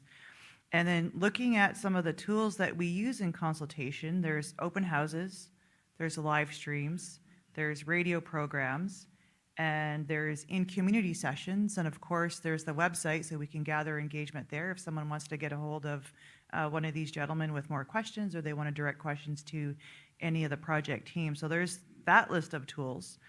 And so I wanted to ask you gentlemen, which activity do you find we've had the most engagement on? Qasim? That's an interesting question, Jen. So I think it's been a function of what stage of the project were we in. Early on in the Community Access Road project, when we were just starting out, we had a significant challenge in trying to get into neighboring communities. And I think one of the reasons was that people had talked about the projects for a long time. It wasn't really clear if they've materialized. And then there was sort of inter-community relations, there was history, there were the way these projects developed. There were other issues that we had to work through as well. So those early days were lean in terms of trying to be able to go into communities and have the time and opportunity to sit with community members. So at that time, just remote communication worked really well. Being able to send e-blasts. So e-blasts is a tool that we use at the Community Access Road, where we send a regular email update on all the activities that are happening. Once we started noticing that that was one way of getting information out which people were picking up on, we started to convert those into videos. So those videos had some really fantastic uptake. So the big ideas, the big things that we were going to investigate, the issues we wanted to talk about, the studies we were conducting, we started to release those videos. So a slightly different approach on our part to get that communication out. So there was a fantastic uptake on that. And then once we moved into a new phase of the project where, the project was consolidated, field studies were ongoing, a lot more activity had taken place, and people in neighboring communities were a lot more aware of the project. We started to see an uptick in open houses. We started to see a significant uptick in demands and requests to come into communities to have conversations at the community level. So it depends on what phase of the project we talk about, but we've definitely seen an evolution as the project has progressed. Michael, What was the question? what's the question? Which activity do you find yeah. has had the most engagement? Well, I mean, there's 22 communities, and you got different constituency within those communities. So you got youth, you have staff, you got chief and council, you have elders, you have land users. So I mean, they're all different methods. Like you have to kind of use everything in the toolbox, and this is an example today and tomorrow. So we started this, what is it, a couple of years ago with HRE Forum and having, inviting people to come to Thunder Bay and talk about Aboriginal and treaty rights and interests. Not doing IK. What is the role of HRE? You know, what is the role of HRE within the environmental impact assessment and impact assessment? So we had HRE 1, very successful. Then we said, oh, let's do this again. And the province helped the proponents. Okay, we'll support that again because of the uptake. We did HRE 2. And then we had people show up. Very similar how this is structured. Then we had a 3 projects forum we had last year. And that too was momentum. We had more people show up there. And again, I thank the Ontario Mines for supporting that and being participatory. And this is number 4. This is 3 road projects. We're calling it Gathering and Expo, so this is a tool that's been helpful. You got to remember, pre-COVID, I had less gray hair. Pre-COVID, because I looked at pictures of those, and I was like, oh my God, I turned gray. Pre-COVID, we were going in communities. We were in KI, Casablanca, Wapakika, Wanneman. Like, we were in communities. It's on the record of consultation. And it was getting review. This is pre-tour submission. Getting review on the terms of reference. We were in there, engaging with communities. And then COVID happened. And then we had a pivot. We had to change our ways because they're not allowing a bunch of strangers in the communities when COVID was rapid in the different waves. So chief and council and staff and everybody else pivot. They went online and went old school, right? Teleconference, fax, you know, and I had meetings. I said, well, we'll do that with you. Let's go old school. You know, we'll send you a fax, we'll go through a presentation. Or if you got later on Starlink, they had satellite, we'll do a live streaming with you. We did. We did community information. We did Fort Albany. They had one of those owls, and they had community members all masked up, all section, and we went through the presentation, projected like this, and then they had the table set up, and they actually provided input. We did that in Webequay. We had the laptop, just like this, community hall, and then they would just walk up and talk to me like this. I got a question. They didn't have to do that, but they felt compelled to walk up to the laptop and talk to me, asking questions. So it was done, it can be done, and it worked. Nothing stopped. Of course, everybody wants to be in person, but when COVID was happening, you couldn't do it. But that doesn't mean you couldn't talk to people. We did. We talked to people on the phone. We talked to people on the radio. We pivoted. We started doing radio broadcasting through Wawate radio, and translated a lot of the videos. We did online video tutorials about the different dimensions of the project. That was translated, thanks to Fred from Webequay, you know, helping with those translations. And so these tools, based on the waves and where we were with COVID and post-COVID, now we're going back into communities. So it's a multi-dimensional approach when it comes to, because every community is different, you know, how they want to be engaged. And we take their cue. We give a range of options to engage, share information, consult, if you will, and then it's up to you. How do you want to do it? You know, so they know best how they want to be consulted, so we take the lead. Thank you. All right, miigwech. We have so many tools at our fingertips, and I find the website is fairly good and fairly robust. Everything is kept up to date, and there is a tremendous amount of information there. So if there's any other things that anybody would like to know, you can also look at the websites. And I have one last question, and we are running out of time. So the last question is, well, maybe not a question, but let's talk about the 120 days of consultation following the release of the draft environmental assessments, impact assessments. So we heard a little bit about that this morning, and then the length of time, but what are the steps that go into that? And first, I'll pass it over to Costum and then Michael.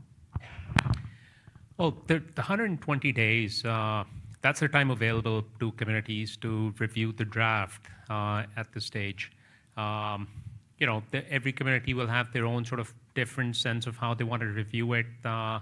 They might have community level experts reviewing the draft reports. They might have community leadership, key contact people reviewing the record consultation to ensure that we've captured accurately the conversations we've had with them. They might have external experts reviewing the report for them to give them their sort of independent perspective on what have we put together. And then they have our support in the review process as well. So if they invite us either virtually, we could meet on Zoom, Teams, anything. We could meet in person at the community. We could meet in Thunder Bay, Timmins, Toronto, whatever works, to go over the draft report, to provide sort of an overview of what's in the report.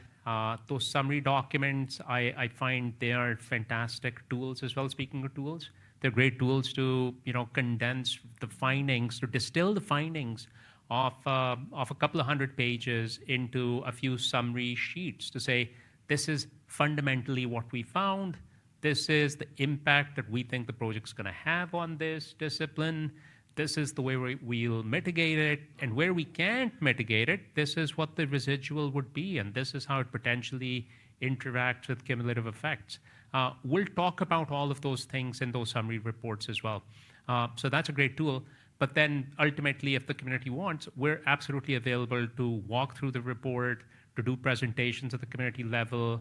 We're also available after they've done their review to sit with them to talk about the findings and to go through them.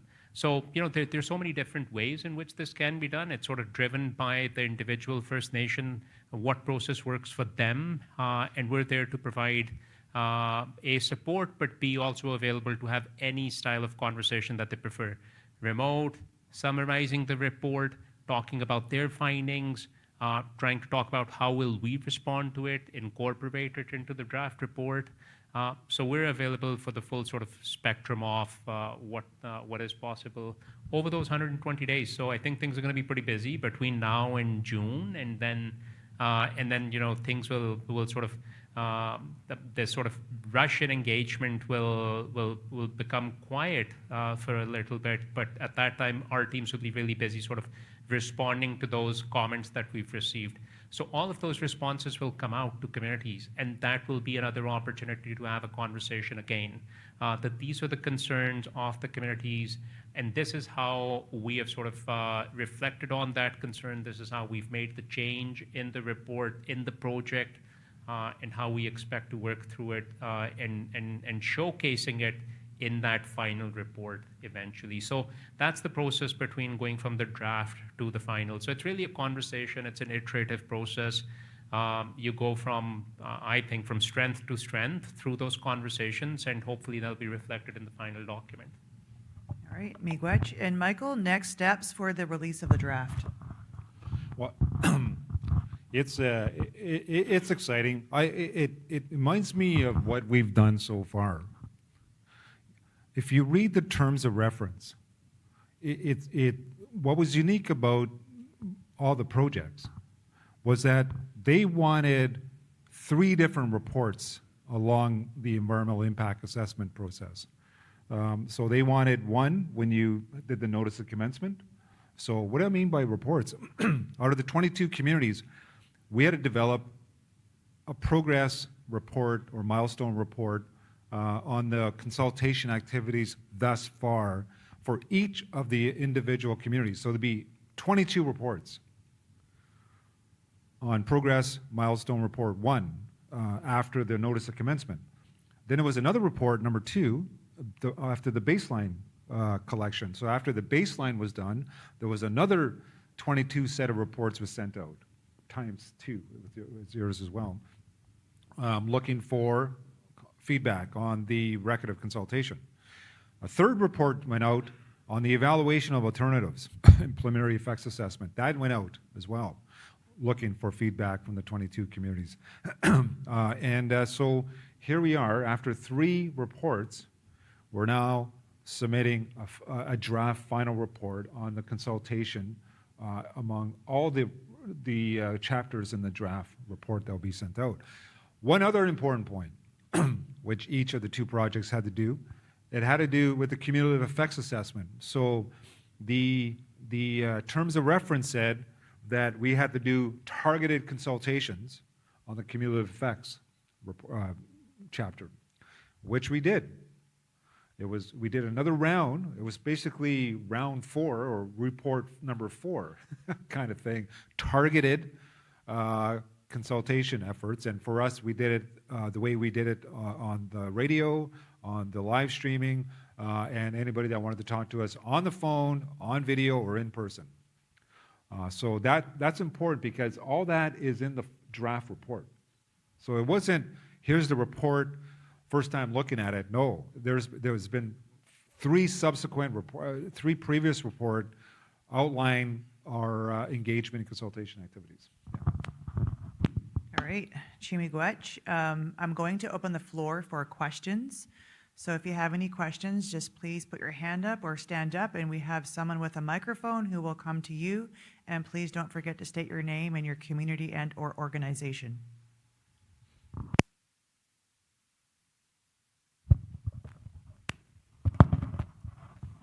Miigwech.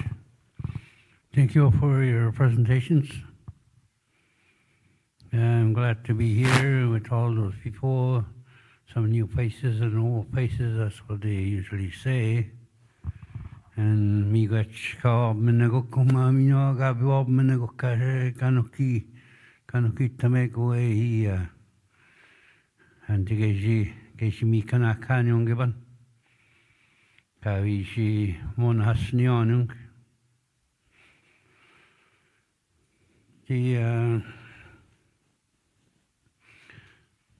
The First Nation, I forgot to introduce myself. My name is Roy Spence from Webequer First Nation.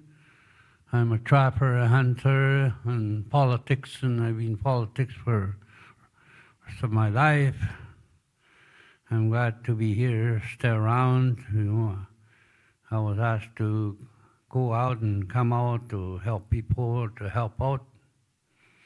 That was the original teachings from my family and the elders that I work with.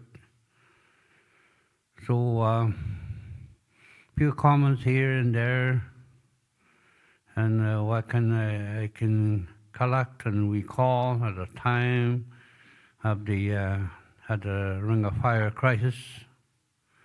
So we call it the Gimigoshkad in the Mogawik, Higimikogan Asin. At the time of the Ring of Fire crisis in the 2005 and 7, and the discovery happened in August 24, around after 3 p.m. in 2007, with the place, the homelands of the indigenous people, Martin Paul and Webequer. The discovery happened. Everybody was running around. They forget about everything at that time.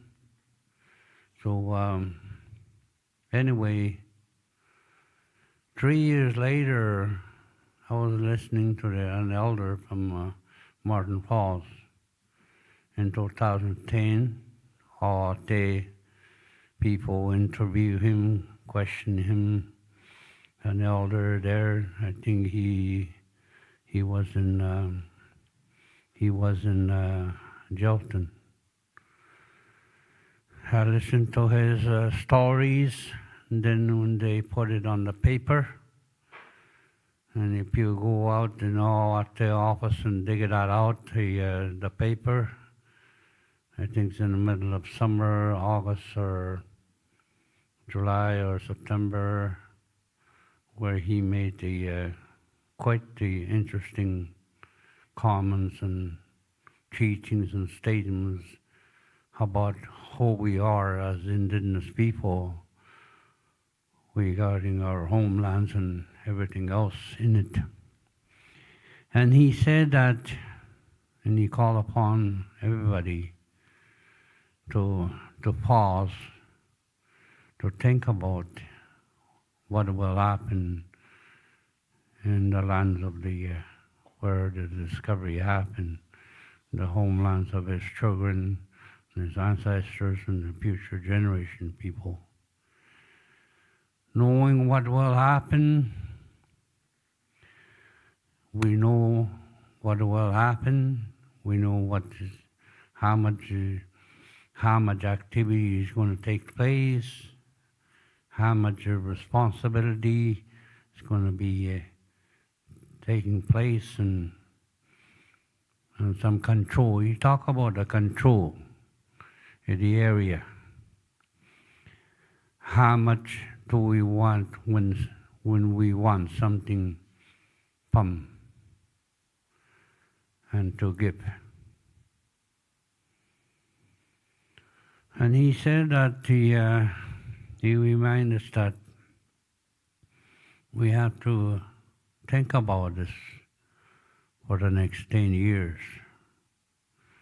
And it happened exactly what he said. 2020, we've been having meetings back and forth.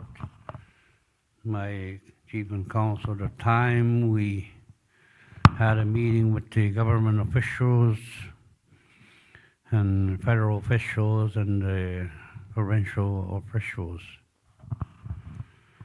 So oftentimes they don't, I'm not to offend anybody, I'm not to offend their law. They can't get it, what we tell them, what we presented for our priorities and issues amongst ourselves. We created our own issues, and seeing that what our children will need for the next 30, 50 years, or 100 years, or the next 5,000 years, yeah. So what they were going to need, what kind of tools, what kind of education they're going to get for themselves to survive, allowing and understanding to follow the natural law. When we talk about the natural law, it's actually the Creator's law. That's why you didn't see any tall buildings in our homelands when the newcomers came, when the settler government came. You didn't see any tall buildings up there. We were given a natural law. Everything in it and contained in our mind and souls and spirits within our people, our women, and our men elders. It's important to incorporate everything in the process. Ndi shigija nan mauch ekichina ke kanata ke give mad zunessen. Give mad zunessen ndi shigija nan Gaunjib mad Johange, Gashib mad yang our culture, our language, so important to incorporate into the plans of this a big project ahead of us. If that, but it will happen. However, it has to be in the hands of our leadership and people to move forward. We don't want to repeat what the colonial system did to us in terms of their policies and regulations and laws. Everything was down for us. And we couldn't hardly do much at a time, being those departments, what they call was the Indian Affairs at the time, Ministry of Natural Resources and Social Services, and the police. They did a lot of damage for our nation, still happening today. Those ones we still have quite a bit, 50 or 60 residential school survivors, intergenerational impact. The communities up north are in a crisis every single day because we lost our identity and culture and our natural law teachings. We lost everything. How this thing is the mind is going to reconcile. They have to do that now before they go into the ground on the homelands of my brothers and sisters that are sitting with me. They have to understand the government, the top government, is always dictating what we are interested in terms of our priorities, which issues need to be worked on, and it's hurting to our families and people back home when we heard announcement that everything is being dictated now by these governments. So they don't want to sit down with us. They don't want to have a face-to-face meeting. They don't want to go up in the community to visit the communities because they know what they're going to be told. They will be told, you're not going to decide what's going to be our future here anymore. That's what they're going to be told. Whether they're going to be policed or charged or incarcerated now, because this is a mistake what happened to our children and our people before. Even our elders, their sacred bundles were destroyed and taken away. And there's a issue on the table still there. And the priorities to the healthy living is a priority, and it's not happening. So we want to see all these our priorities be addressed and implemented and delivered right to our home. And also respecting our traditional ways of life and doing things out in the land. And it's sad, and every time we go sit down with the government people, bureaucrats, every time we go there, they don't take our words. I talk to my chief and council, my elders all the time, women and youth. So this, for the next 120 days, is only the best interest of the government, not our people. They see this before, they hear this before. It's not our way. When we want to do something for better, to help the people and the future generation, and they know how to do it, they know what to say, what to be putting on the ground. And also the mining, it will have to be a equal and both benefit to the homelands of these families that is going to happen, where the mine is going to happen. We all know the Mining Act. We all know the trade law, what it's going to do. We study that. We're only going to get what is left behind, what is left over, and after the profits. They know that now. We know that.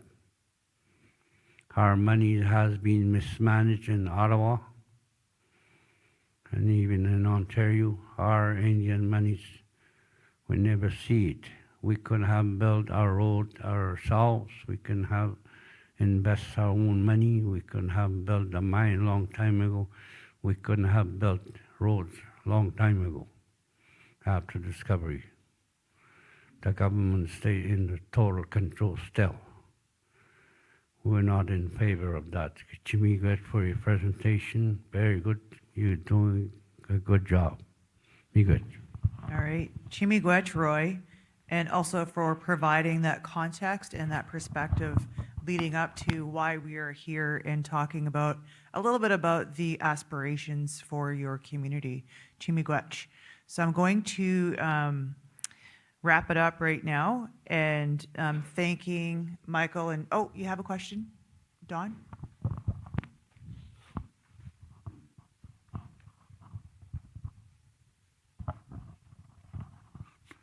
Bonjour. Bonjour. My name is Russell Ajnibaneshkam. I'm from Martin Falls, member of council. I'm going to tell a story in my own language.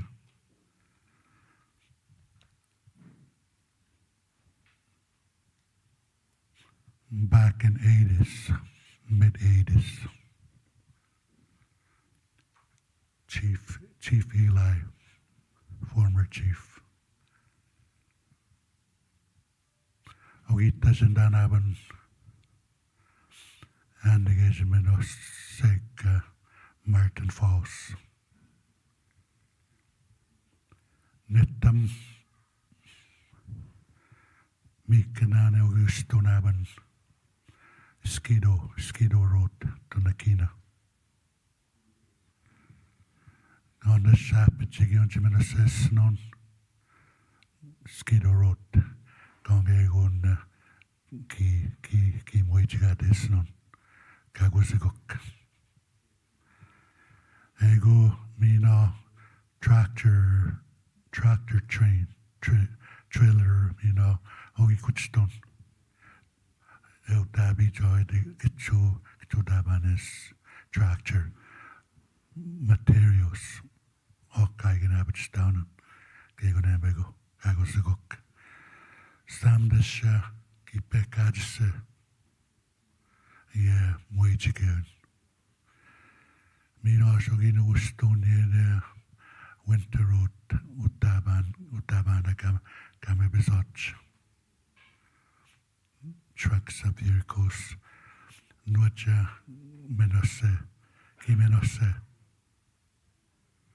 Sagucha, Nachineta, Abadan, Megocha, Takage, Bebong, Etis Menose, Abadak. Ego,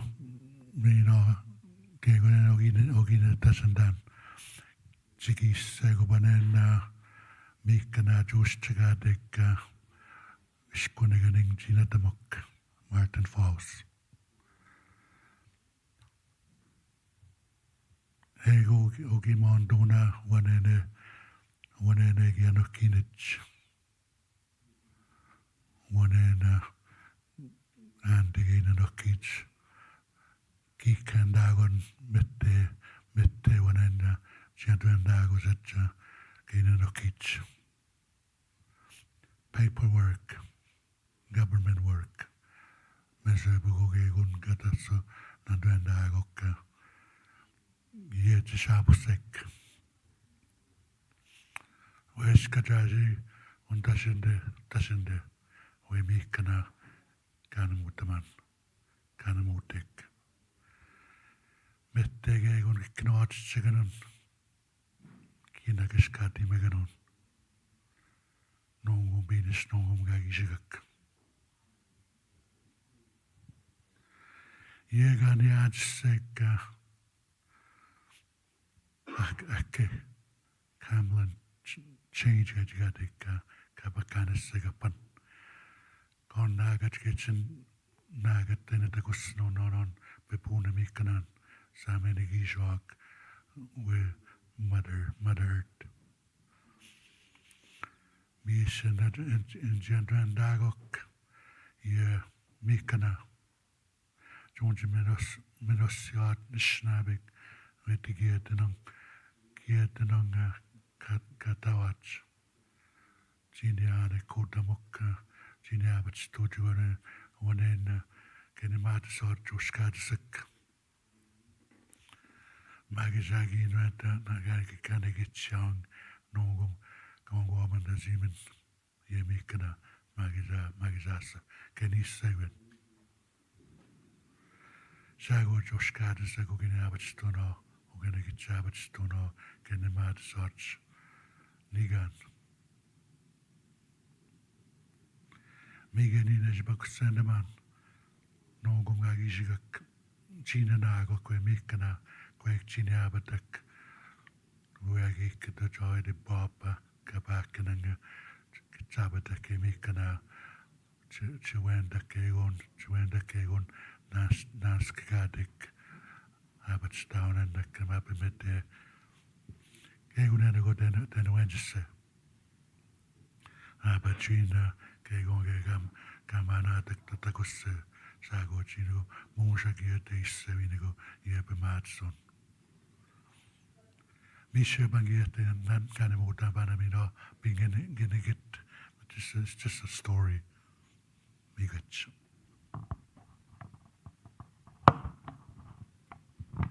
Ahow, Chimigwech. I see that the food is starting to come out. So perhaps before we wrap up. Excuse me?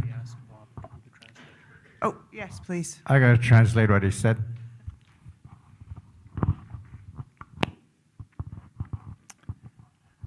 Yeah, Miigwech Russell. Russell Hatchin-Ibaneshkam is also, as he mentioned, is a counselor for Martin Falls First Nations.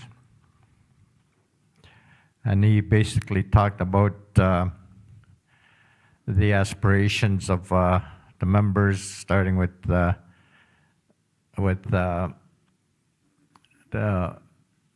Chief Eli Munoz when he was chief.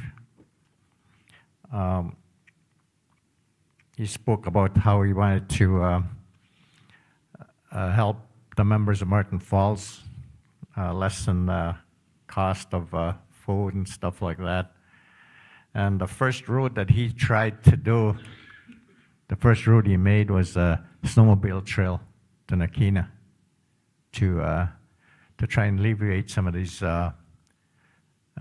costs. But you can only do so much. You can only bring so much on a snowmobile trail. So his the other means of travel that came into play was the tractor train trailers that used to bring in supplies. They used to have a big tractor with about 3 or 4 sleighs behind them, and that would bring in the housing supplies and stuff like that. But they said that was too slow to get those tractors. It took a while to reach the village. And then they decided to build a winter road. It was better. It was a lot better, faster, but the only problem was that there's only a small window of usage, and it's getting worse all the time. And now the fourth project was this all-season road that's being addressed right now. And but Chief Eli envisioned that along with this road building, that his people would benefit from that, like jobs, whatever comes with it. ownership of things. Most of all, the hauling of equipment and supplies at a lesser cost to the community. And to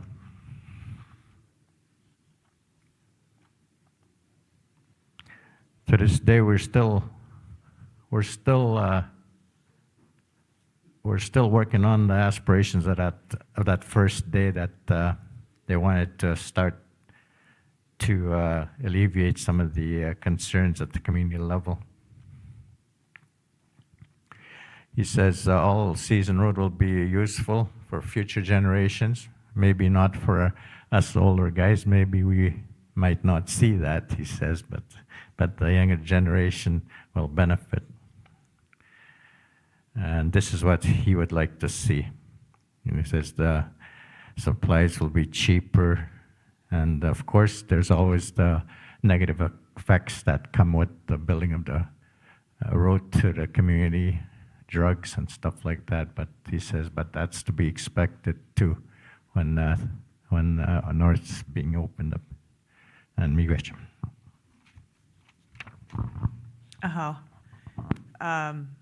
So the food is coming in.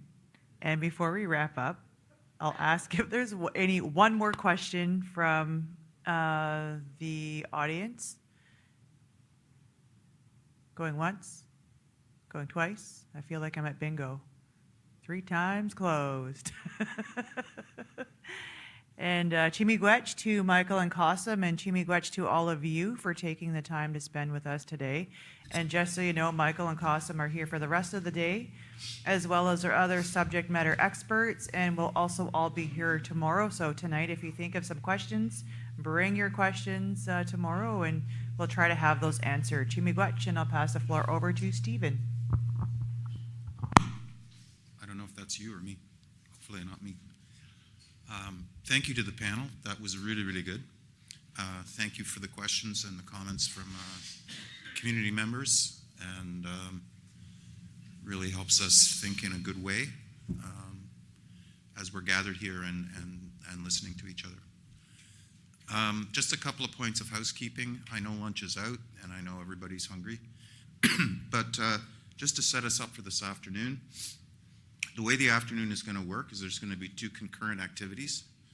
So community members have signed up to visit different breakout rooms at different times, and the schedule is available. So why don't you have a look?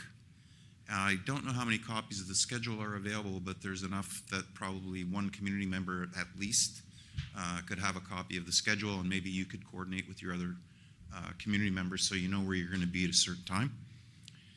When you're not in a breakout room, there's going to be the Focus Expo. Tables are set up at the back. And I'll remind everybody again about the passport system. You need 5 stamps, so you have to visit all 5 tables, 1 for each of the roads, 1 for Indigenous Affairs Canada, and 1 for Mines, the Ontario government. And they will stamp your passport. And if you have 5 stamps, you qualify for the draw, which will occur tomorrow at the end of the sessions. And I'll add one more thing to what Jen said. I know sometimes people are a little shy about talking. Find a piece of paper. If you have a question, jot it down and give it to anybody around the room that's part of the project team, and put your name so that we can get back to you with some responses. Or we could read the question out anonymously at a certain point. Okay? I know some people like that format, so just write your question down. You can bring it to me or anybody at the registration desk, and we'll make sure that we get that question out on the floor. Okay, so we're all going to be back. Everything starts at 1. So you're on your own time between now and then. Lunch is at the back. And there will be no formal start at 1 o'clock. I know for myself, I'm going to be in a breakout room. So I have to be there at 1. So everybody needs to find their way either to the breakout room that they're scheduled to be at 1 o'clock, or to visit the Expo booths at the back of the room. Enjoy your lunch. Bon appetit.